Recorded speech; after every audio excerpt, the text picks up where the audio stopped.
जय श्री कृष्ण। ओम नमो भगवते वासुदेवाय नमः। आप सुन रहे हैं पौराणिक अमृतवाणी द्वारा प्रसारित महाभारत कथा। लिए आगे की कथा शुरू करते हैं। जटासुर वध।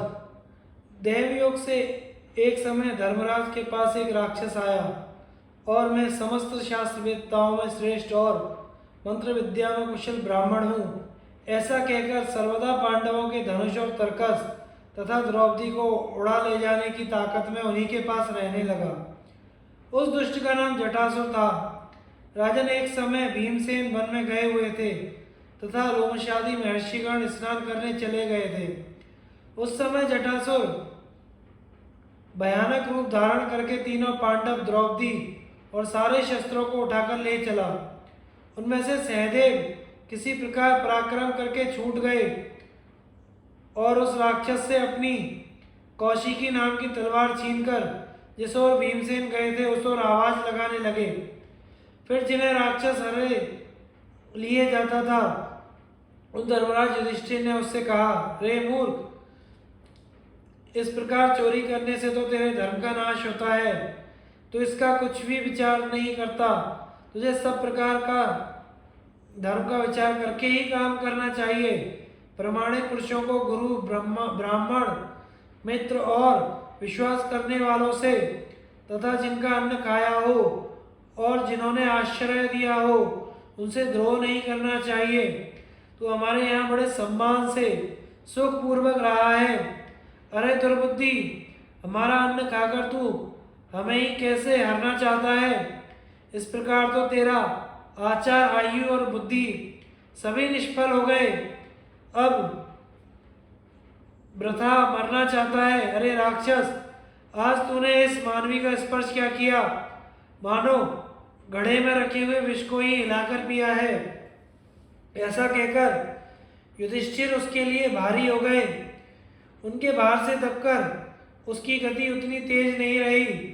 तब धर्मराज ने नकुल और द्रौपदी से कहा, तुम इस मूढ़ राक्षस से डरो मत। मैंने इसकी गति को कुंठित कर दिया है। यहाँ से थोड़ी ही दूर महाबाहु भीमसेन होगा, वह बस आता ही होगा। फिर इस राक्षस का कहीं नामो निशान नहीं रहेगा। तदंतर उस मूढ़ बुद्धि राक्षस को देखकर सहदेव ने धर्मराज युधिष्ठिर से कहा, राजन, यह देश और काल ऐसा है कि हम इससे युद्ध करें। यदि इस युद्ध में से मार डालें तो विजय पाएंगे, फिर यदि हम ही मारे गए तो सदगति प्राप्त करेंगे। फिर उन्होंने राक्षस को ललकारते हुए कहा, अरे वो राक्षस, जरा खड़ा रहे। तू या तो मुझे मारकर द्रौपदी को ले जाना, नहीं तो अभी हमारे हाथों से मारा जाकर यहाँ शयन करेगा। माद्री कुमार सहदेव ऐसा कह ही रहे थे कि अकस्मात वज्रधारी इंद्र के समान गदाधारी भीमसेन दिखाई दिए। उन्होंने देखा राक्षस उनके भाइयों और द्रौपदी को लिए जाता है। यह देखकर वे क्रोध से भर गए और उस राक्षस से बोले, पापी, मैंने तो तुझे पहले ही शस्त्रों की परीक्षा करते समय पहचान लिया था, किंतु तू हमारे यहाँ ब्राह्मण वेश में रहता था, इसलिए मैं तुझे कैसे मारता। यह राक्षस है ऐसा जान लिया जाए तो भी बिना अपराध के मारना उचित नहीं है, और जो बिना अपराध के मारता है वह नरक में जाता है। मालूम होता है कि आज तेरी मौत आ गई है, इसी से तुझे ऐसी कुबुद्धि उपजी है। अवश्य अद्भुत कर्म काल ने ही तुझे कृष्णा को हरण करने की बात सुझाई है। अब तू जहाँ जाना चाहता है वहाँ नहीं जा सकता, बल्कि तुझे बक और हिडिंब के रास्ते से जाना होगा। भीमसेन के ऐसा कहने पर काल की प्रेरणा से वह राक्षस डर गया और उन सबको छोड़कर युद्ध करने के लिए तैयार हो गया। क्रोध से उसके होठ कांपने लगे। उसने भीमसेन से कहा, अरे पापी, तूने जिन जिन राक्षसों को युद्ध में मारा है उनके नाम मैंने सुने हैं। आज तेरे ही खून से मैं उनका तर्पण करूंगा। फिर उन दोनों में बड़ा भयंकर बाहुयुद्ध होने लगा। तब दोनों माद्री कुमार भी क्रोध में भरकर उस पर टूट पड़े, परंतु भीमसेन ने हंसकर उन्हें रोक दिया और कहा, मैं अकेला ही इसके लिए बहुत हूँ। तुम अलग रहकर हमारा युद्ध देखो। बस अब वे दोनों वीर आपस में और बढ़कर बाहु युद्ध करने लगे। जैसे देव और दानव एक दूसरे की वृद्धि सहन न होने से भिड़ जाते हैं, उसी प्रकार भीमसेन और जटासुर भी एक दूसरे पर चोटें करने लगे। जिस प्रकार पहले स्त्री की इच्छा से बलि और सुग्रीव में युद्ध संग्राम हुआ था, उसी प्रकार इन दोनों में भी वृक्ष युद्ध होने लगा, जिससे वहां अनेकों वृक्ष उजड़ गए। फिर उन्होंने वज्र के समान वेग वाली शिलाओं से लड़ना आरंभ किया। अंत में वे आपस में एक दूसरे पर घूसों की वर्षा करने लगे। इसी समय भीमसेन ने जटासुर की गर्दन पर बड़े वेग से मुक्का मारा। उससे वह राक्षस ढीला पड़ गया। उसे थका हुआ देखकर भीमसेन ने पृथ्वी पर दे मारा और उसके सारे अंग चूर चूर कर दिए। फिर कोहनी की चोट से उसका सर धड़ से अलग कर दिया। इस प्रकार उस राक्षस का वध कर भीमसेन युधिष्ठिर के पास आए। उस समय मरुदगण जैसे इंद्र की स्तुति करते हैं, उसी प्रकार ब्राह्मण लोग भीम की प्रशंसा करने लगे। पांडवों का बृहस्पति और आश्चर्य के आश्रमों पर जाना। वैशंपायन जी कहते हैं, जन्मजय, जटासुर के मारे जाने पर महाराज युधिष्ठिर फिर श्री नारायण के आश्रम में आकर रहने लगे। इस समय उन्हें अपने भाई अर्जुन का स्मरण हो आया। वे द्रौपदी सहित सब भाइयों को बुलाकर कहने लगे, अर्जुन ने मुझसे कहा था कि मैं 5 वर्ष तक स्वर्ग में अस्त्र विद्या सीखने के बाद यह मृत्यु लोक में लौट आऊंगा। इसलिए जिस समय अर्जुन अस्त्र विद्या सीखकर यहाँ आए, उस समय हम लोगों को उससे मिलने के लिए तैयार रहना चाहिए। इस प्रकार बातचीत करते हुए उन्होंने ब्राह्मणों और भाइयों के साथ आगे प्रस्थान किया। वे कहीं तो पैदल चलते और कहीं राक्षस लोग उन्हें कंधों पर बिठाकर ले चलते। इस प्रकार रास्ते में कैलाश पर्वत, मैनाक पर्वत, गंधमादन की तलहटी को, श्वेतगिरी को तथा ऊपर ऊपर के पहाड़ों की अनेकों निर्मल नदियों को देखते वे 7वें दिन हिमालय के पवित्र पृष्ठ पर पहुंचे। वहां उन्होंने राजर्षि बृहस्पति का पवित्र आश्रम देखा। वहां अनेकों प्रकार के पुष्पित वृक्षों से सुशोभित था। पांडवों ने उस आश्रम में पहुंचकर परम धार्मिक राजर्षि बृहस्पति को प्रणाम किया। राजर्षि ने पुत्रों के समान उनका अभिनंदन किया। उनसे सत्कृत हो पांडवों ने वहां 7 रात निवास किया। 8वें दिन उन्होंने जगत प्रसिद्ध बृहस्पति जी से आगे जाने की इच्छा प्रकट की। उनके पास जो सामान बच रहा था वह उन्होंने उन्हीं को दे दिया तथा अपने यज्ञ पात्र, रत्न और आभूषण भी उन्हीं के आश्रम में छोड़ दिए। राजर्षि बृहस्पति भूत और भविष्य के ज्ञाता तथा समस्त धर्मों के मर्मज्ञ थे। उन्होंने चलते समय पांडवों को पुत्रों की तरह उपदेश दिया। फिर उनकी आज्ञा लेकर वे उत्तर दिशा को चले गए। वहां से सत्य पराक्रमी कुंती नंदन युधिष्ठिर भाइयों सहित पैदल ही चले। वह प्रांत अनेक प्रकार के मृगों से पूर्ण था। रास्ते में पहाड़ों के ऊपर 4थे दिन श्वेत पर्वत पर पदार्पण किया। श्वेताचल एक बहुत बड़े बादल के समान सफेद दिखाई देता था। इस पर जल की अधिकता थी। मणि, स्वर्ण और चांदी की शिलाएं थी। मध्य में मार्ग में में द्रौपदी, पांडव और महर्षि लोमस साथ साथ चलते थे। उनमें से कोई भी थकता नहीं था। इस प्रकार चलते चलते वे माल्यवान पर्वत पर पहुंचे। उसके ऊपर चढ़कर उन्होंने किमपुरुष सिद्ध चारणों से सेवित गंधमादन के दर्शन किए। उसे देखकर उन्हें हर्ष से रोमांच हो आया। क्रमशः उन वीरों ने मनोनेत्रों को आनंदित करने वाले परम पवित्र गंधमादन के वन में प्रवेश किया। उस समय महाराज युधिष्ठिर ने भीमसेन से प्रेम पूर्वक कहा, अहो यह गंधमादन का जंगल कैसा शोभायमान है। इस मनोहर वन में बड़े दिव्य वृक्ष हैं तथा पत्र पुष्प और फलों से सुशोभित तरह तरह की लताएं हैं।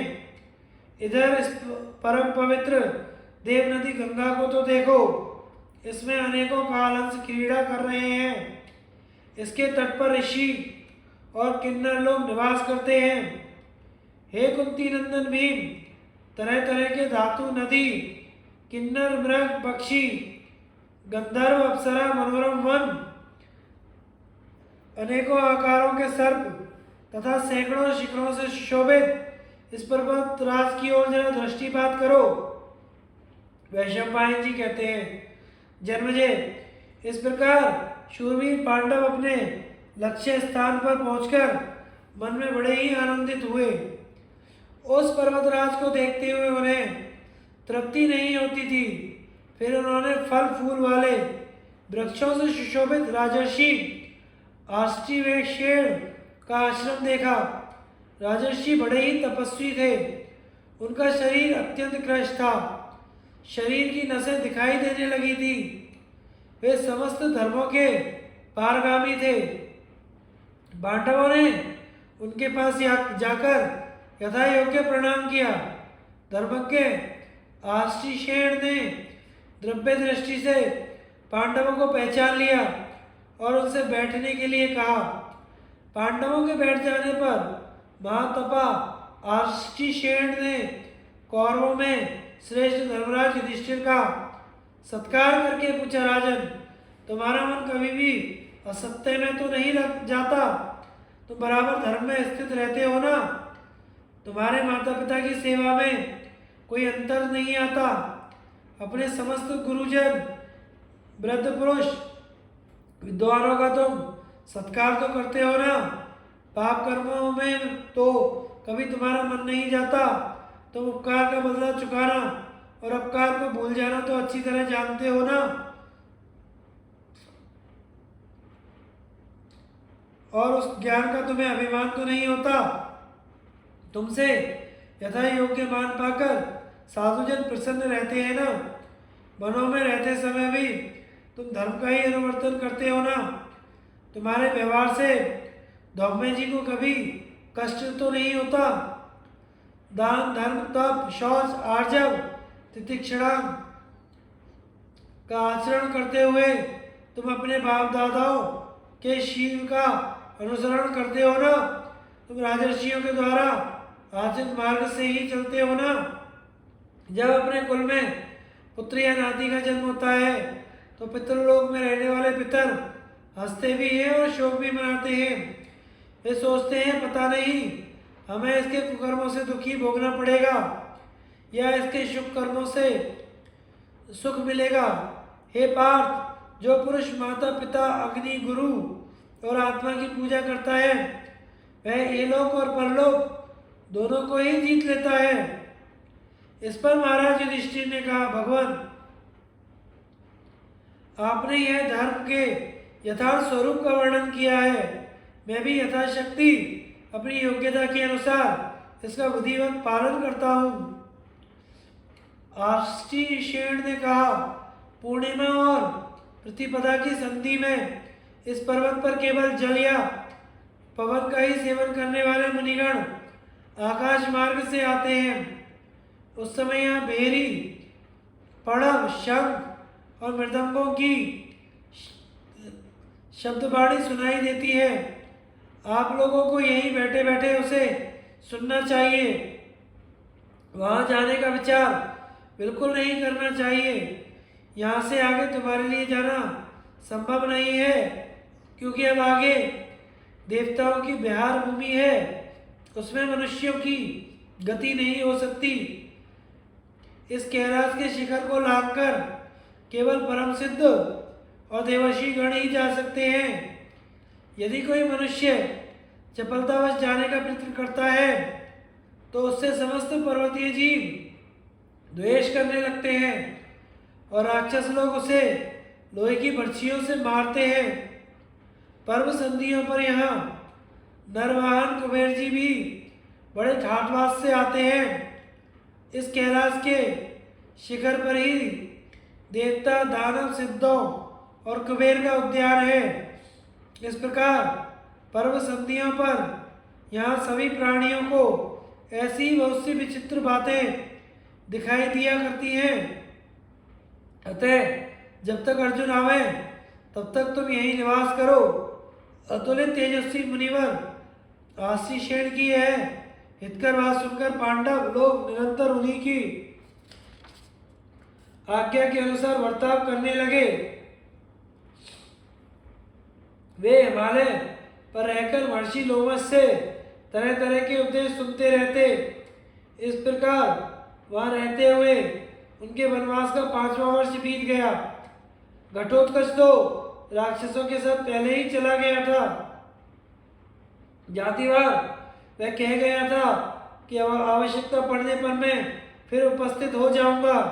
उस आश्रम पर पांडव लोग कई मास तक रहे। उन्होंने अनेकों अद्भुत घटनाएं देखी। एक दिन बहती हुई वायु ही हिमालय के शिखर से सब प्रकार के सुंदर और सुगंधित पुष्प उड़ा लाई। बंधु बांधवों सहित पांडवों और यशस्वी द्रौपदी ने वहां के पंचरंग पुष्प देखे। भीमसेन के हाथ से यक्ष और राक्षसों का वध तथा कुबेर के द्वारा शांति स्थापन। एक दिन भीमसेन उस पर्वत पर आनंद से एकांत में बैठे थे। उस समय द्रौपदी ने उनसे कहा, महाभाव, यदि समस्त राक्षस आपके बाहुबल से पीड़ित होकर इस पर्वत को छोड़कर भाग जाएं तो कैसा रहे। फिर तो आप सुहृदों को इस पर्वत का विचित्र पुष्पावली मंडित मंगलमय शिखर सब प्रकार के भय और मोह से रहित दिखाई देगा। भीमसेन, मेरे मन में बहुत दिनों से यह बात आ रही है। द्रौपदी की बात सुनकर भीमसेन ने स्वर्ण की पीठ वाला धनुष, तलवार और तरकस उठा लिए। वे हाथ में गदा लेकर बेखट के गंधमादन पर आगे बढ़ने लगे। यह देखकर द्रौपदी का उल्लास उत्तरोत्तर बढ़ने लगा। पवन पुत्र भीमसेन पर गिलानी, भय, कायरता और मत्सरता का प्रभाव तो किसी भी समय नहीं होता था। उस पर्वत की चोटी पर जाकर वे वहां से कुबेर के महल को देखने लगे। वहां स्वर्ण और स्फटिक के भवनों से सुशोभित था। उसके चारों ओर सोने का परकोटा बना हुआ था। उसमें सब प्रकार के रत्न जगमगा रहे थे। तरह तरह के उद्यान उसकी शोभा बढ़ा रहे थे। इस प्रकार राक्षसराज कुबेर के रत्न जड़ित और पुष्प मंडित प्रसाद को देखकर उन्होंने अपने शत्रुओं के रोंगटे खड़े कर देने वाला शंख बजाया तथा अपने धनुष की प्रत्यंचा और तालियों का भीषण शब्द करके सब जीवों को मोहित कर दिया। उस शब्द से यक्ष, राक्षस, गंधर्वों के रोंगटे खड़े हो गए। वे गदा, परिघ, तलवार, त्रिशूल, शक्ति और फरसा लेकर भीमसेन की ओर दौड़े। फिर तो उनके साथ भीमसेन का युद्ध होने लगा।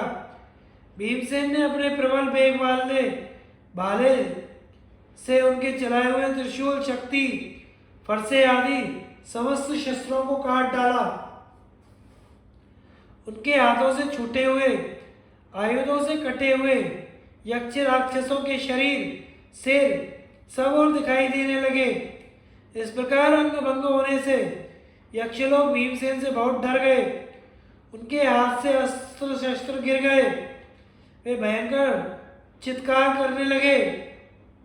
अंत में प्रचंड धनुर्धर भीमसेन से डरकर वे अपने गदा, त्रिशूल, तलवार, शक्ति और फरसे आदि फेंककर दक्षिण दिशा की ओर भागे।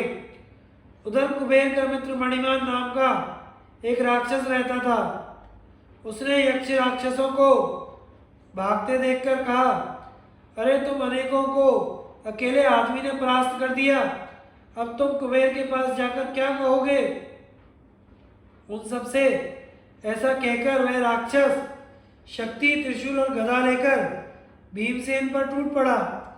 भीमसेन ने वो भी मत्स्रावी हाथी के समान उसे अपनी ओर आते देखकर उसे वत्सदंत नाम के 3 बाणों से उसकी पसलियों पर प्रहार किया। इससे मणिमान अत्यंत क्रोध में भर गया। उसने अपनी गदा उठाकर भीमसेन के ऊपर छोड़ी, परंतु भीमसेन गदा युद्ध की चालों में बहुत दक्ष थे, अतः उन्होंने उसके उस प्रहार को व्यर्थ कर दिया। इसी समय उस राक्षस ने सोने की मूठ वाली एक फौलाद की शक्ति छोड़ी। वह भीषण शक्ति भीमसेन की दाहिने हाथ को घायल करके अग्नि की लपटों से निकलती हुई पृथ्वी पर गिर गई। उस शक्ति के लगने से अतुलित पराक्रमी भीमसेन की आंखें क्रोध से घूमने लगी। उन्होंने अपनी स्वर्ण के पत्र से मढ़ी हुई गदा उठा ली। वे आकाश में उछलकर उस गदा को घुमाते हुए उसकी ओर दौड़े और संग्राम भूमि में भयंकर गर्जना करते हुए उसे मणिमान के ऊपर फेंका। वह गदा वायु के समान बड़े वेग से उस राक्षस का संहार करके पृथ्वी पर गिर गई। मणिमान को मरकर पृथ्वी पर गिरते देख जो राक्षस मरने से बचे थे, वे भयंकर आर्तनाद करते हुए पूर्व की ओर भाग गए। इस समय पर्वत की गुफाओं को अनेक प्रकार के शब्दों से गूंजते देखकर अजातशत्रु, युधिष्ठिर, नकुल, सहदेव, धौम्य, द्रौपदी, ब्राह्मण और सब सुहृदगण भीमसेन को ना देखकर उदास हो गए। फिर द्रौपदी को आष्टी शेण मुनि को सौंपकर वे सब वीर अस्त्र शस्त्र लेकर एक साथ पर्वत पर चढ़ने लगे। पहाड़ की चोटी पर पहुंचकर उन्होंने इधर उधर दृष्टि डाली तो देखा एक और भीमसेन खड़े हैं, वहीं उनके मारे हुए अनेकों विशालकाय राक्षस पृथ्वी पर पड़े हैं। भीमसेन को देखकर सब भाई उनसे गले मिले, फिर वहीं बैठ गए। महाराज युधिष्ठिर ने कुबेर के महल और मरे हुए राक्षसों की ओर देखकर भीमसेन से कहा, भाई भीम, तुमने यह पाप साहस से मोहवशी किया है। तुम मुनियों का सा जीवन व्यतीत कर रहे हो। इस प्रकार व्यर्थ हत्या करना तुम्हें शोभा नहीं देता। देखो, यदि तुम मेरी प्रसन्नता करना चाहते हो तो फिर कभी ऐसा ना करना। इधर भीमसेन के आक्रमण से बचे हुए कुछ राक्षस बड़ी तेजी से दौड़कर कुबेर के पास आए और चीख चीख कर उनसे कहने लगे, यक्षराज, आज संग्राम भूमि में एक अकेले मनुष्य ने क्रोधवश राक्षसों को मार डाला है। वे सब उसकी मार से निसत्व और प्राणहीन पड़े हैं। हम जैसे तैसे उसके हाथ से बचकर आपके पास आए हैं। आपका सखा मणिमान भी मारा जा चुका है और यह सब कांड एक मनुष्य ने किया है। अब जो करना चाहे वह कीजिए। यह समाचार पाकर समस्त राक्षस, यक्ष उनके स्वामी कुबेर जी बड़े कुपित हुए। उनकी आंखें लाल हो गईं। वे बोले, यह सब कैसे हुआ? फिर यह दूसरा अपराध भी भीमसेन का ही सुनकर उन्हें बड़ा क्रोध हुआ। उन्होंने आज्ञा दी, हमारा पर्वत शिखर के समान ऊंचा रथ सजा लाओ। रथ तैयार हो जाने पर राजराजेश्वर महाराज कुबेर उस पर चढ़कर चले। जब वे गंधमादन पर पहुंचे तो यक्ष राक्षसों से घिरे हुए प्रिय दर्शन कुबेर जी को देखकर पांडवों को रोमांच हो आया तथा महाराज पांडु के धनुष बाणधारी महारथी पुत्रों को देखकर कुबेर जी भी बड़े प्रसन्न हुए। वे उनसे देवताओं का एक कार्य कराना चाहते थे, इसलिए उन्हें देखकर वे हृदय में संतुष्टि हुए। कुबेर जी को देखकर जो सेवक पीछे रह गए वे पक्षियों के समान सीधे ही उस पर्वत पर पहुंच गए तथा यक्षराज को पांडवों पर प्रसन्न देखकर उनका मनमुटाव भी दूर हो गया। धर्म का रहस्य जानने वाले युधिष्ठिर, नकुल और सहदेव ने कुबेर को प्रणाम किया और अपने को उनका अपराधी सा माना। अतः वे सब यक्षराज को घेरकर हाथ जोड़कर खड़े हो गए। इस समय भीम के हाथों में 5 खड्ग और धनुष सुशोभित थे। वे कुबेर जी की ओर देख रहे थे। उन्हें देखकर नरवाहन कुबेर जी ने धर्मराज से कहा, पार्थ, आज समस्त प्राणियों का हित करने में तत्पर रहते हैं, यह बात सब जीव जानते हैं, इसलिए आप भाइयों सहित बेखटके इस पर्वत पर रहिए। देखिए, भीमसेन के ऊपर आप क्रोध ना करें, क्योंकि राक्षस तो अपने काल से ही मरे हैं। आपका भाई तो उसमें निमित्त मात्र है। राजन, एक बार कुछ स्थली नाम के स्थान में देवताओं की एक मंत्रणा हुई थी, उसमें मुझे भी बुलाया गया था। तब मैं तरह तरह के अस्त्र शस्त्रों से सुसज्जित अत्यंत भयंकर 300 महापद्म यक्षों के साथ वहां गया था। मार्ग में मुझे मुनिवर अगस्त्य जी मिले। वे यमुना जी के तट पर बड़ी कठोर तपस्या कर रहे थे। उस समय मेरा मित्र राक्षसराज मणिमान भी मेरे साथ ही था। उसने मूर्खता, अज्ञान, गर्व और मोह के अधीन होकर ऊपर से महर्षि के ऊपर थूक दिया। तब मुनिवर ने कोप करके मुझसे कहा, कुबेर, देखो, तुम्हारे सखा ने मुझे कुछ ना समझकर मेरा तिरस्कार किया है, इसलिए यह अपनी सेना के सहित केवल एक ही मनुष्य के हाथ से मारा जाएगा। तुम्हें भी अपने इन सेनानियों के कारण दुखी होना पड़ेगा। फिर उस मनुष्य का दर्शन करने पर ही तुम्हारा वह दुख दूर होगा। इस प्रकार महर्षियों में श्रेष्ठ अगस्त्य जी ने मुझे शाप दिया था। उस शाप से आज आपके भाई ने मुझे मुक्त किया है। राजन, लौकिक व्यवहार में धैर्य, कुशलता, देश, काल और पराक्रम, इन 5 साधनों की बड़ी आवश्यकता है। सतयुग में लोग धैर्यवान, अपने अपने कर्म में कुशल और पराक्रमी होते थे। जो क्षत्रिय धैर्यवान, देश काल का ज्ञान रखने वाला और सब प्रकार के धर्म विधि में निपुण होता है, वह बहुत समय तक पृथ्वी का शासन करता है। जो पुरुष समस्त कर्मों में इस प्रकार बरतता है, वह संसार में यश प्राप्त करता है, मरने पर सदगति पाता है। किंतु जो क्रोध के आवेश में अपने पतन पर दृष्टि नहीं डालता, जिसके मन बुद्धि पाप में ही रचपच रहे हैं, वह तो केवल पाप का ही अनुसरण करता है तथा कर्मों का विभाग न जानने के कारण वह इस लोक और परलोक में नाश को ही प्राप्त होता है। यह भीमसेन भी धर्म को नहीं जानता, गर्वीला है, इसकी बुद्धि बालकों के समान है, सहन करना तो यह जानता ही नहीं, इसे किसी प्रकार का भय भी नहीं। इसलिए आप फिर राजर्षि आशीषेण के आश्रम में जाकर इसे समझाइए। यह कृष्ण पक्ष आप उसी आश्रम में व्यतीत कीजिए। मेरी आज्ञा से अलकापुरी में रहने वाले समस्त यक्ष, गंधर्व, किन्नर और पर्वतवासी आपकी देखभाल करेंगे। भीमसेन साहस करके यहाँ आ गया है, सो आप समझाकर इसे ऐसा करने से रोक दीजिए। इससे छोटा आपका भाई अर्जुन तो व्यवहार विषय में निपुण है, वह सब प्रकार की धर्म मर्यादा को भी जानता है। इसी से लोक में जितनी भी स्वर्गीय विभूतियां हैं, वे सब उसे प्राप्त हैं। उनके सिवा उसमें दम, दान, बल, बुद्धि, लज्जा, धैर्य और तेज, ये सब गुण भी हैं। कुबेर के ये वचन सुनकर पांडव बड़े प्रसन्न हुए। भीमसेन ने भी शक्ति, गदा, खड्ग, धनुष को पीठ पर बांधकर उन्हें प्रणाम किया शरणागत वत्सल, कुबेर जी ने भीमसेन से कहा, तुम शत्रुओं का मान भंग करने वाले और सुहृदों के सुख की वृद्धि करने वाले हो। फिर धर्मराज से बोले, अब अर्जुन अस्त्र विद्या में निपुण हो गया है।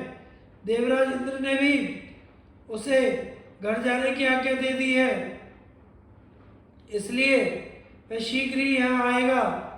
इस प्रकार उत्तम कर्म करने वाले धर्मराज युधिष्ठिर को उपदेश कर वे अपने स्थान पर चले गए। भीमसेन के हाथ से जो राक्षस मारे गए, उनके शव कुबेर जी की आज्ञा से पहाड़ से नीचे लुढ़का दिए गए। इस प्रकार युद्ध में मारे जाने से उन्हें पतिमान अगस्त्य जी का जो शाप था, उसका भी अंत हो गया। पांडवों ने वह रात बड़े आनंद से कुबेर जी के महल में ही बिताई। धौम्य का युधिष्ठिर को नाना स्थान दिखलाना और अर्जुन का गंधमादन पर लौट कर आना। वैशंपायन जी कहते हैं, शत्रुदमन जन्मजे, सूर्योदय होने पर मुनिवर धौम्य अपने आयनक कर्म से निवृत्त हो राजर्षि आश्रीशेन के साथ पांडवों की ओर चले। पांडवों ने उन दोनों के चरणों में प्रणाम किया और फिर हाथ जोड़कर अन्य सब ब्राह्मणों का भी अभिवादन किया। फिर धौम्य ने धर्मराज का हाथ पकड़कर पूर्व दिशा की ओर संकेत करते हुए कहा, महाराज, यह जो समुद्र पर्यंत पृथ्वी पर फैला हुआ महापर्वत दिखाई दे रहा है, इसका नाम मंदराचल है। देखिए इसकी कैसी शोभा हो रही है। पर्वतमाला और हरी भरी बनावली से यह दिशा कैसी रमणीय जान पड़ती है। यह दिशा इंद्र और कुबेर का निवास स्थान कही जाती है। सर्वधर्मज्ञ मुनिजन, प्रजाजन, सिद्ध, साध्य, देवता लोग इसी दिशा में उदित होते हुए सूर्य का पूजन करते हैं। समस्त प्राणियों के प्रभु परम धर्मज्ञ यमराज इस दक्षिण दिशा में रहते हैं, जो मरने वाले प्राणियों का गंतव्य स्थान है। यह पवित्र और अद्भुत दिखाई देने वाली संयमनीपुरी है। यही प्रेतराज यम का निवास स्थान है। इसका ऐश्वर्य भी बहुत बड़ा चढ़ा है।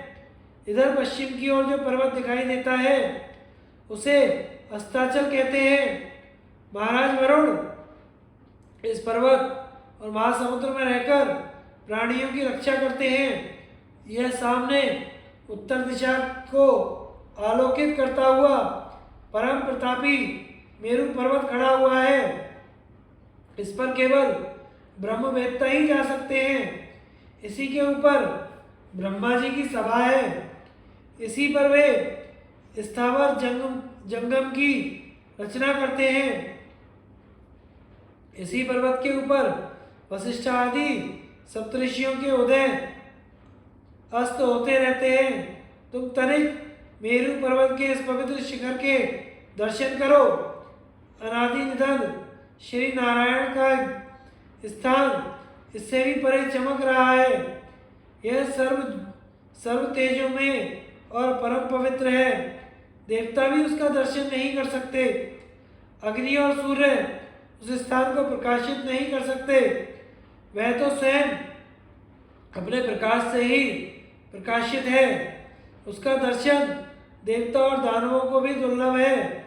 उस स्थान पर अचिंत्य मूर्ति श्री हरि विराजते हैं, जो महान तपस्वी शुभ कर्मों से पवित्र चित्त हो गए हैं।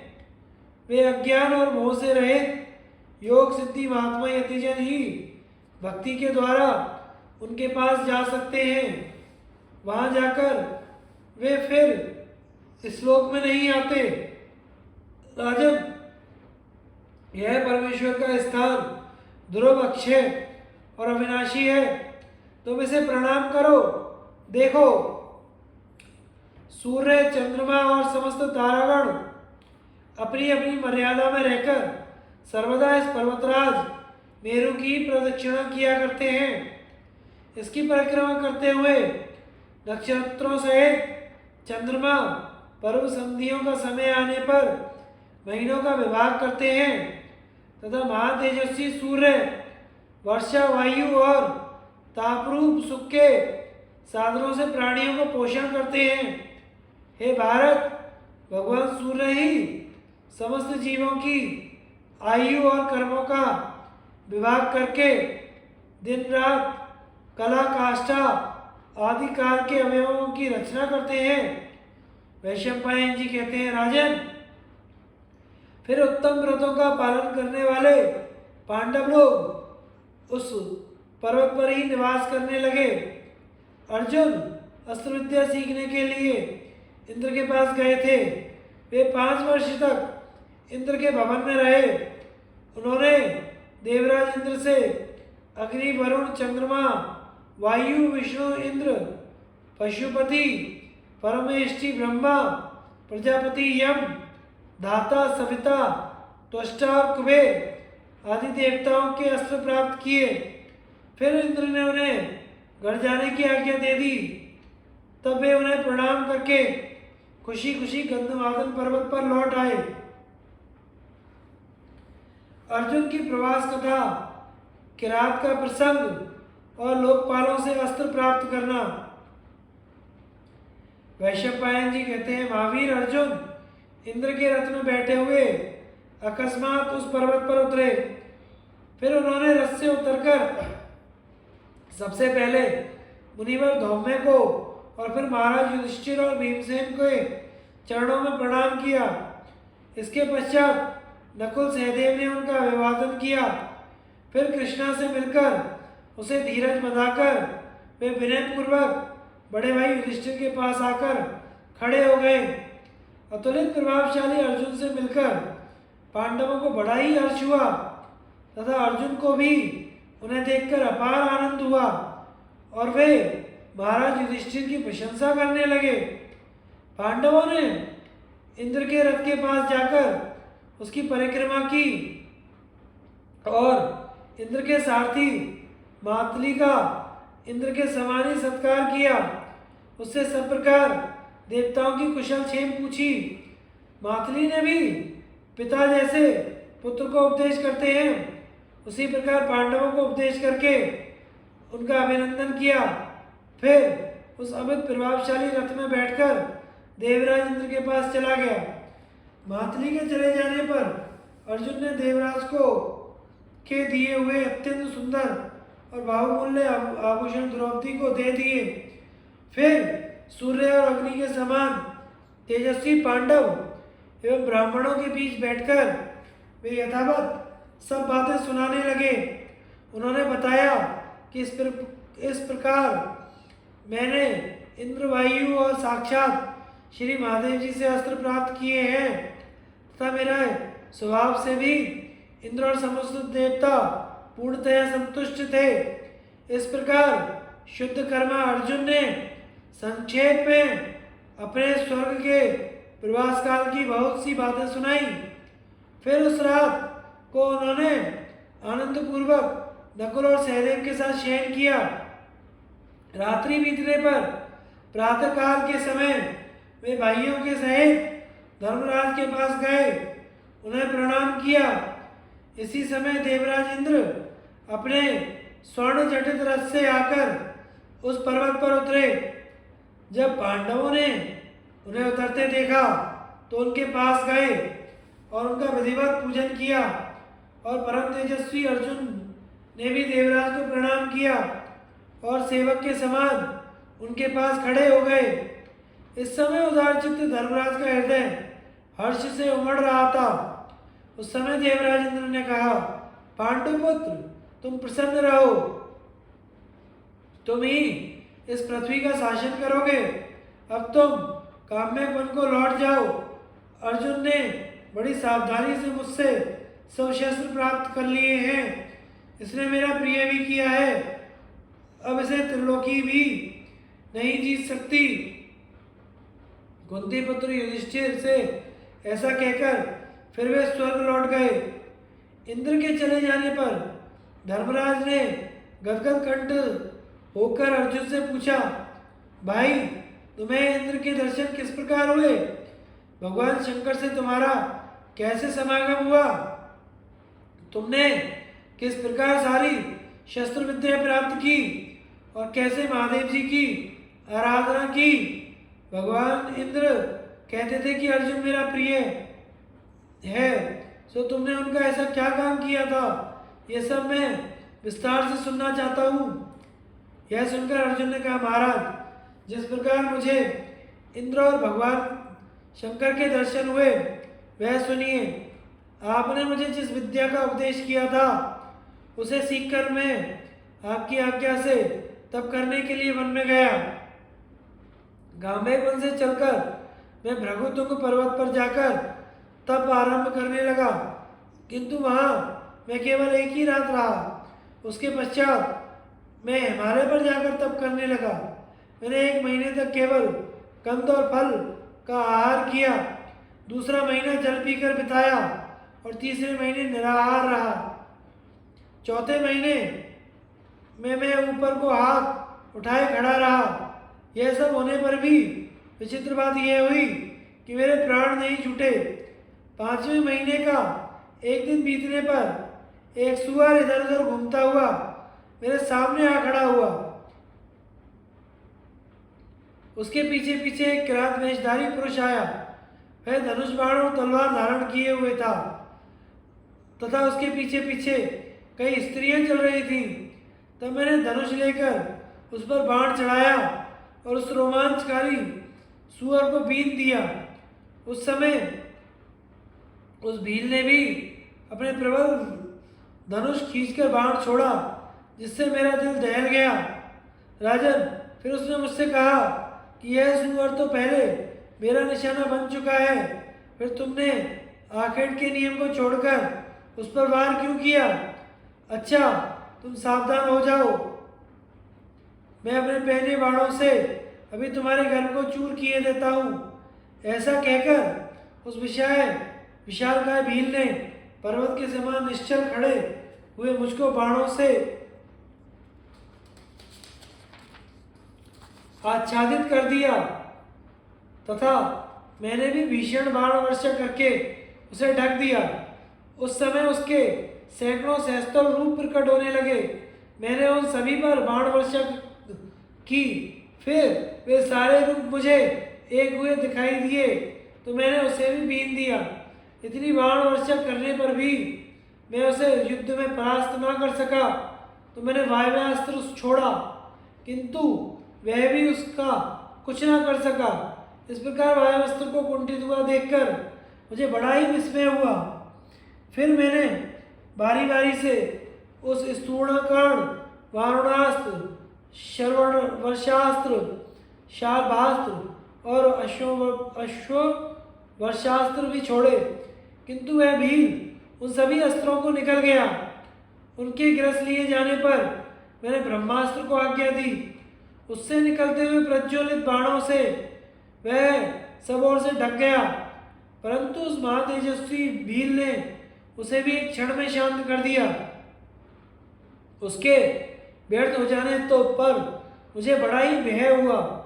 मैंने धनुष और अपने दोनों अक्षय तर्कस लेकर उस पर प्रहार किया, किंतु वह उन्हें भी निकल गया। इस प्रकार जब सभी अस्त्र शस्त्र नष्ट हो गए, मेरे सभी आयुधों को वह निकल गया, तो मेरा और उसका बाहुयुद्ध होने लगा। मैंने मुक्का मारा, हाथापाई करने पर भी उस पुरुष की बराबरी ना कर सका और अचेत होकर पृथ्वी पर गिर गया। फिर मेरे देखते ही देखते वह हंसकर उन स्त्रियों सहित वहीं अंतर्ध्यान हो गया। इससे मैं भौचक्का रह गया। यह सब लीला करके वे देवादिदेव महादेव उस किरात वेश को छोड़कर अपने दिव्य रूप से प्रकट हुए। उनके कंठ में सर्प पड़े हुए थे, हाथ में पिनाक धनुष था, साथ में देवी पार्वती थी। मैंने पूर्वत ही युद्ध के लिए तैयार खड़ा था, किंतु उन्होंने मेरे सम्मुख आकर कहा कि मैं तुम पर प्रसन्न हूँ। यह कहकर उन्होंने मेरे छीने हुए धनुष और अक्षय बाणों वाला दोनों तर्कश लौटा दिए। हे वीर, इन्हें धारण कर लो, मैं तुम पर प्रसन्न हूँ। बताओ, तुम्हारा क्या काम करूं? तुम्हारे मन में जो बात हो वो कह दो। अमरत्व को छोड़कर और तुम्हारी सब कामनाएं मैं पूर्ण करूंगा। मेरे मन में अस्त्री समाये हुए थे, इसलिए मैंने हाथ जोड़कर उन्हें मन से प्रणाम करते हुए कहा, भगवान, यदि आप मुझ पर प्रसन्न हैं तो मुझे तो देवताओं के दिव्य अस्त्रों को पाने तथा उनका प्रयोग जानने की इच्छा है। यही मेरा अभिष्ट वर है। तब भगवान त्रिलोचन ने कहा, अच्छा, मैं तुम्हें यह वर देता हूँ, अब तुम शीघ्र ही मेरा पशुपतास्त्र प्राप्त करो। ऐसा कहकर उन्होंने अपना महान पशुपतास्त्र मुझे दे दिया। फिर उन्होंने कहा, तुम इस अस्त्र का मनुष्यों पर कभी प्रयोग ना करना, क्योंकि यदि इसे अल्पवीर्य प्राणियों पर छोड़ा जाएगा तो यह त्रिलोकी को भस्म कर देगा। अतः जब तुम्हें अत्यंत पीड़ा हो तभी इसका उपयोग करना। इस प्रकार भगवान शंकर के प्रसन्न होने से वह समस्त अस्त्रों को रोक देने वाला और स्वयं किसी से ना रुकने वाला दिव्य अस्त्र मूर्तिमान होकर मेरे पास आ गया। फिर भगवान की आज्ञा होने से मैं वहीं बैठ गया और मेरे देखते ही देखते वे अंतर ध्यान हो गए। महाराज, देवादिदेव महादेव की कृपा से वह रात मैंने आनंद पूर्वक वहीं बिताई। दूसरे दिन जब दिन ढलने लगा तो उस हिमालय की तलहटी में दिव्य और दिव्य वाद्यों की ध्वनि होने लगी। देवराज इंद्र की स्तुतियां सुनाई देने लगी। थोड़ी देर में श्रेष्ठ घोड़ों से जुते एक अत्यंत रथ में देवराज इंद्र इंद्राणी सहित वहां पधारे। उनके साथ और भी देवता आए थे।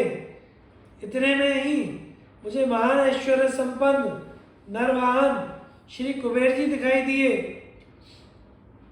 फिर मेरी दृष्टि दक्षिण दिशा में विराजमान यम पर और पूर्व दिशा में स्थित इंद्र तथा पश्चिम में विराजमान महाराज वरुण पर पड़ी। राजन, उन सबने मुझे धैर्य बनाकर कहा, सभ्यसाचिन, देखो, हम सब लोकपाल यहाँ उपस्थित हैं।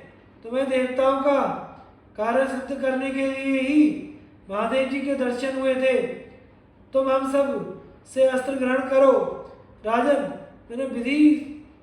मैंने सावधान होकर उन देवताओं को प्रणाम किया और विधि पूर्वक उनके महान अस्त्र ग्रहण किए। जब मैं अस्त्र ले चुका तो उन्होंने मुझे जाने की आज्ञा दी। वे स्वयं अपने अपने लोगों को चले गए।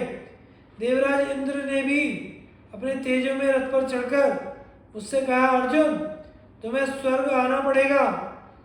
तुमने कई बार तीर्थों में स्नान किया है और बड़ी भारी तपस्या भी की है, इसलिए तुम्हें वहाँ अवश्य आना है। मेरी आज्ञा से मातली तुम्हें स्वर्ग पहुँचा देगा। तब मैंने इंद्र से कहा, भगवान, आप मुझ पर कृपा कीजिए। मैं आपको अस्त्र शस्त्र विद्या सीखने के लिए अपना गुरु बनाना चाहता हूँ। इंद्र ने कहा, भारत, तुम मेरे लोक में रहकर वायु, अग्नि, वसु, वरुण और मरुदगण सभी से अस्त्रों की शिक्षा प्राप्त करना। इस प्रकार साध्यगण, ब्रह्मा, गंधर्व, सर्प, राक्षस, विष्णु और नृषति के तथा स्वयं मेरे अस्त्रों का भी ज्ञान प्राप्त करना। मुझे ऐसा कहकर इंद्र वहीं अंतर ध्यान हो गए।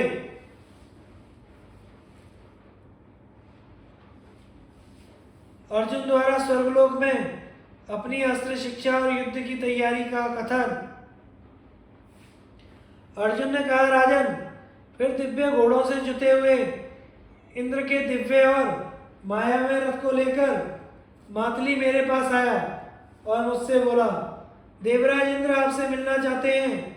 यह सुनकर मैंने पर्वतराज हिमालय की प्रदक्षिणा की और उनकी आज्ञा लेकर उस श्रेष्ठ रथ में सवार हुआ। तब अस्त्र विद्या में निष्णांत मातली ने उन मन और वायु के समान वेगवान घोड़ों को हाँका।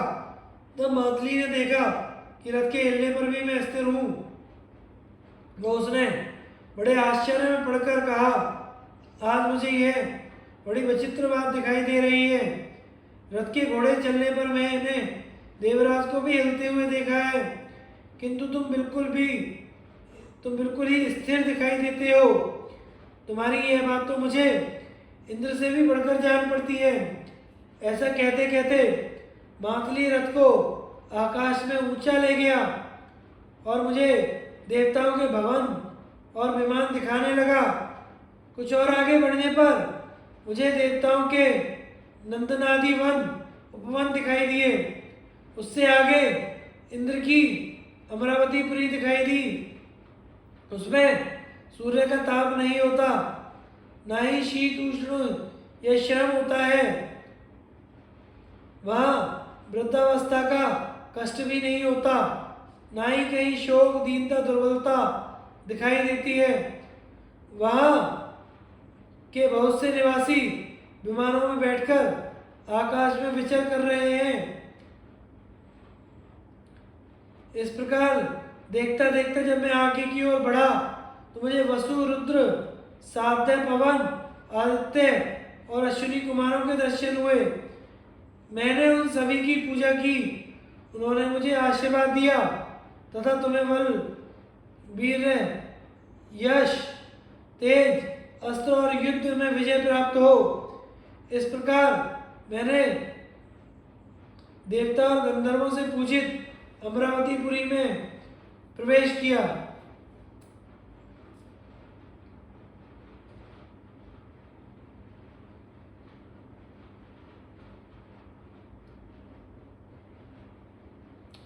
और देवराज इंद्र के पास पहुंचकर उन्हें हाथ जोड़कर प्रणाम किया।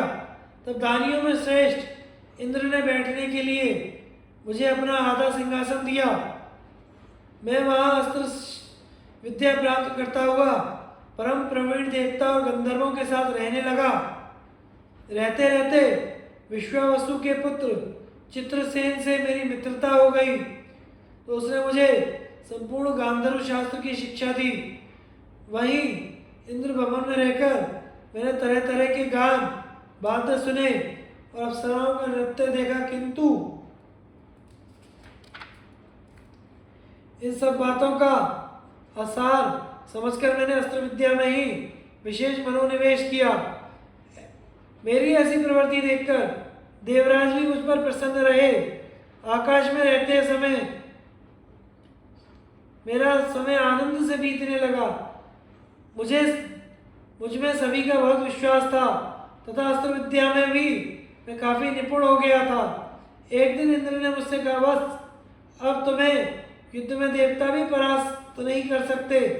फिर मृत्यु लोक में रहने वाले बेचारे मनुष्यों की तो बात ही क्या है। तुम युद्ध में अतुलित अजय अनुपम होंगे। अस्त्र युद्ध में तुम्हारा कोई सामना कर सके ऐसा वीर नहीं होगा।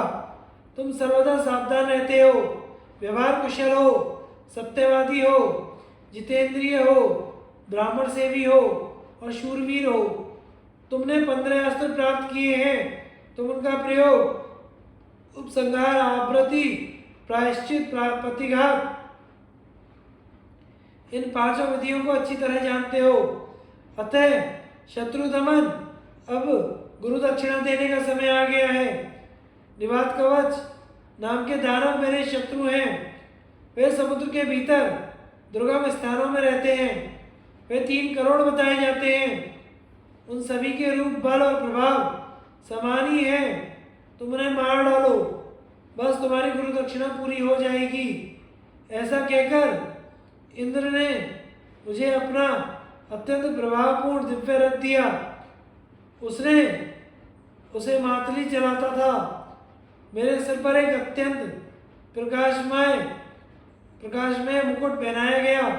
एक अवैध और सुंदर कवच पहनाकर मेरे गांडी धनुष पर एक अटूट प्रत्यंचा चढ़ा दी। इस प्रकार जब मुझे सब प्रकार की युद्ध सामग्री से सुसज्जित कर दिया गया, तो मैं उस रथ पर चढ़कर दैत्यों के साथ युद्ध करने के लिए चल दिया। तब उस रथ की घड़घड़ाहट सुनकर मुझे देवराज इंद्र समझ सब देवता चौकन्ने हो मेरे पास आए। फिर वहां मुझे देखकर उन्होंने पूछा, तुम यहाँ क्यों आए हो? तब मैंने उन्हें सब बात बताकर कहा, मैं निवात कवचों के वध करने के लिए आया हूँ, अतः आप लोग मुझे ऐसा आशीर्वाद दीजिए जिससे मेरा मंगल हो। तब उन्होंने प्रसन्न होकर मुझसे कहा, इस रथ में बैठकर इंद्र ने शंबर, नमुची, बल, वत्र और नरक आदि हजारों दैत्यों को जीता है। अतः कुंती नंदन, इसके द्वारा तुम भी निवात कवचों को युद्ध में परास्त करोगे। अर्जुन द्वारा निवात कवचों के साथ अपने युद्ध का वर्णन। अर्जुन ने कहा, राजन, मार्ग में जाते हुए भी जगह जगह महर्षिगण मेरी स्तुति करते थे। अंत में मैंने अथाह और भयावह समुद्र के पास पहुंचकर देखा। उसमें फैन से मिली हुई पहाड़ों के समान ऊंची नीची लहरें उठ रही थी। वे कभी इधर उधर फैल जाती, कभी आपस में टकरा जाती। सब और रत्नों से भरी हुई हजारों नावें चल रही थी। तो बड़े बड़े मत्स्य, कछुए, तिमिंगल, मकर जल में डूबे हुए पहाड़ से जान पड़ते थे। वे इस प्रकार उस अत्यंत वेगशाली महासागर को देखकर उसके पास ही मैंने दानवों से भरा हुआ एक नगर देखा। वहां पहुंचकर मातली ने अपना रथ उस नगर की ओर दौड़ाया। रथ की घरघराहट से दानवों के हृदय दहल गए। इसी समय मैंने भी बड़े आनंद से धीरे धीरे अपना देवदत्त शंख बजाना प्रारंभ कर दिया। उस शब्द ने आकाश से टकराकर प्रतिध्वनि पैदा की। उसे सुनकर बड़े बड़े जीव भी भयभीत होकर इधर उधर छुप गए। फिर अनेकों प्राणी अस्त्र शस्त्रों से सुसज्जित सहस्त्रों निवात कवच दैत्य नगर से बाहर आए। उन्होंने हजारों प्रकार के भीषण स्वर और आकार वाले बाजे बजाने आरंभ किए। इस प्रकार निवात कवचों के साथ मेरा भीषण संग्राम छिड़ गया। उसे देखने के लिए वहाँ अनेकों देवर्षि, दानवर्षि, ब्रह्मर्षि और सिद्धलोक आए और मेरी ही विजय की अभिलाषा से मधुर वाणी द्वारा मेरी स्तुति करने लगे।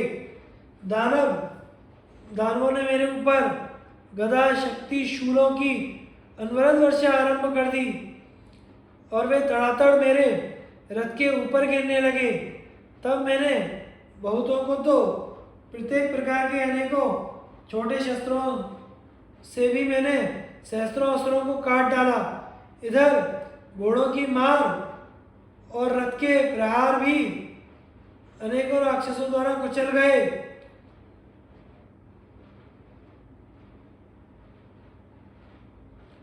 और कितने ही मैदान छोड़कर भाग गए। कुछ निवात कवच स्पर्धा से बाणों की वर्षा करके मेरी गति रोकने लगे। तब मैंने ब्रह्मास्त्र से अभिमंत्रित करके हजारों छोटे छोटे बाण छोड़कर उनका सफाया कर दिया।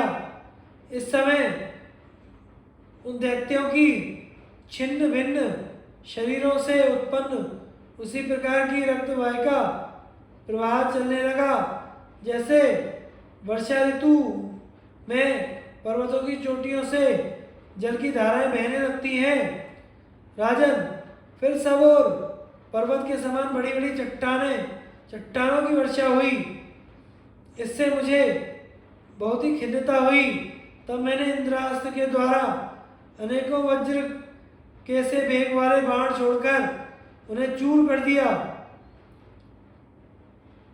इस प्रकार पत्थरों की वर्षा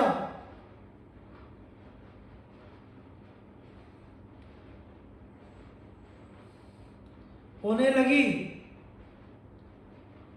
जब पत्थरों की वर्षा बंद हुई, मोटी मोटी जल की धाराएं निकलने लगी। इंद्र ने मुझे विशोषण नामक एक दीप्तिशाली दिव्य अस्त्र दिया था। उसे छोड़ने पर वह सारा जल सूख गया। इसके पश्चात दानवों ने माया द्वारा अग्नि वायु छोड़े और तुरंत ही मैंने जलास्त्र से अग्नि को शांत कर दिया और शैलास्त्र द्वारा वायु को रोक दिया। इतने में ही एक एक करके ये सब दानव अदृश्य हो गए और इस अंतर्ध्यान माया से कोई भी दानव मेरे नेत्रों के सामने ना रहा। इस प्रकार अदृश्य रहकर ही मेरे ऊपर शस्त्र चलाने लगे और मैं भी अदृश्य शास्त्र के द्वारा उनके साथ युद्ध करने लगा।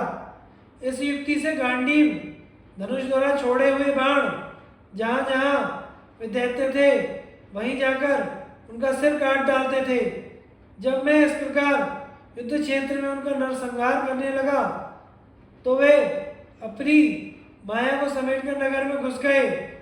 दैत्यों के चले जाने से जब वहां का दृश्य स्पष्ट हो गया तो मुझे सैकड़ों हजारों दानव मरे हुए दिखाई दिए। वहां दैत्यों की इतनी लाशें पड़ी हुई थी कि घोड़ों के लिए एक के बाद दूसरा पैर रखना कठिन था। इसलिए घोड़े पृथ्वी से उठकर आकाश में स्थित हो गए। किंतु निवात कवचों ने अदृश्य रूप से पत्थरों की वर्षा करते हुए आकाश को भी आच्छादित कर दिया। पत्थरों से ढके जाने और घोड़ों की गति रुक जाने के कारण मैं बड़ा तंग आ गया। तो मातली ने मुझे डरा हुआ देखकर कहा, अर्जुन अर्जुन डरो नहीं, वज्रास्त्र का प्रयोग करो। राजन, मातली का यह वचन सुनकर मैंने देवराज का प्रिय अस्त्र वज्र छोड़ा और एक अविचल स्थान पर बैठकर गांडीव को अभिमंत्रित कर मैंने लोहे के बने हुए वज्र के समान पहने बाण छोड़े। उन वज्र तुल्य बाणों के वेग से आहत होकर वे पर्वत के समान विशालकाय दैत्य एक दूसरे से लिपट लिपट कर पृथ्वी पर लुढ़कने लगे। सबसे बढ़कर आश्चर्य की बात तो यह हुई कि इतना संग्राम होने पर भी रथ, मातली या घोड़ों को किसी प्रकार की क्षति नहीं पहुंची।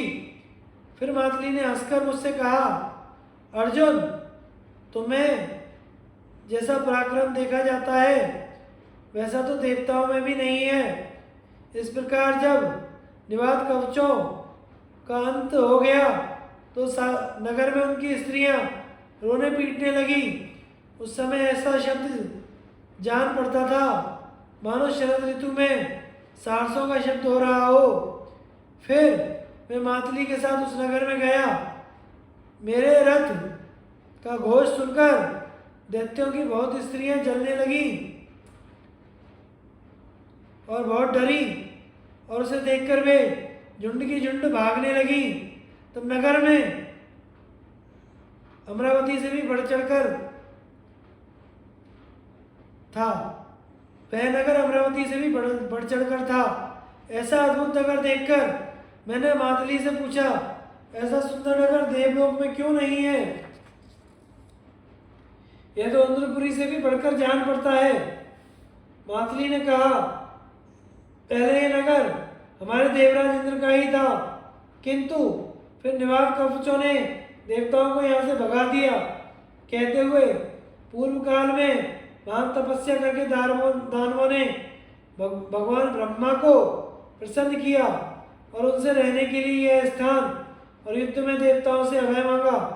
तब इंद्र ने ब्रह्मा जी से यह प्रार्थना की कि भगवान, हमारे हित के लिए आप ही इनका संहार कीजिए। तब ब्रह्मा जी ने कहा, इंद्र, इस विषय में विधाता का विधान ही ऐसा है कि दूसरे शरीर द्वारा तुम ही इनका नाश करोगे।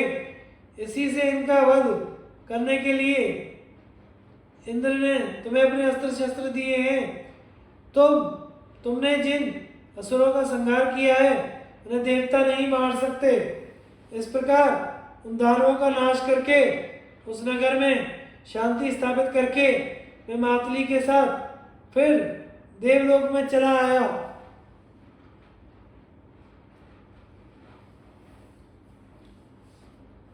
आगे की कथा का प्रसारण हम अगले भाग में करेंगे।